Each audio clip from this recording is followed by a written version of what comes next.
श्री राम के राज्याभिषेक होने के कुछ दिनों के पश्चात अयोध्या की प्रजा द्वारा माता सीता की पवित्रता पर प्रश्न उठाए जाने लगे।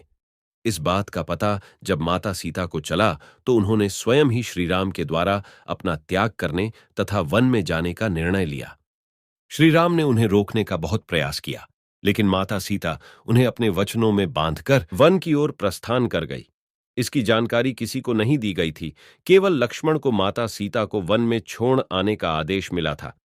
जब माता सीता लक्ष्मण के साथ रथ में बैठकर वन में पहुंच गई, तब उन्होंने लक्ष्मण को रथ रोकने तथा वहां से वापस लौट जाने को कहा। इस पर लक्ष्मण विलाप करने लगे तथा वापस जाने से मना कर दिया। उन्होंने माता सीता को कहा कि वे अकेले उन्हें वन में नहीं जाने देंगे तथा वे भी उनके साथ चलेंगे तथा एक पुत्र की भांति उनकी सेवा करेंगे। माता सीता ने लक्ष्मण को समझाने का बहुत प्रयास किया तथा वापस लौटकर प्रभु श्री राम की सेवा करने को कहा, लेकिन लक्ष्मण भावना में बहकर वहां से जाने को तैयार नहीं थे।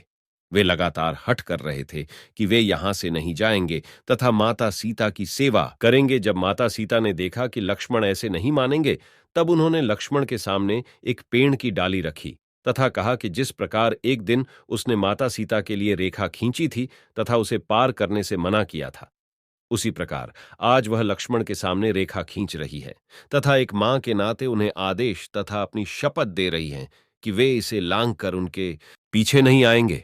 इतना कहकर माता सीता उस डाली को पार करके वन की ओर चली गई। लक्ष्मण को अपनी मां समान सीता से आदेश मिला था, जिस कारण वे बिल्कुल असहाय थे। यह विवशता ऐसी थी कि वे चाहकर भी उस रेखा को पार नहीं कर सकते थे, इसलिए उन्हें विवश होकर पुनः अयोध्या लौटना पड़ा।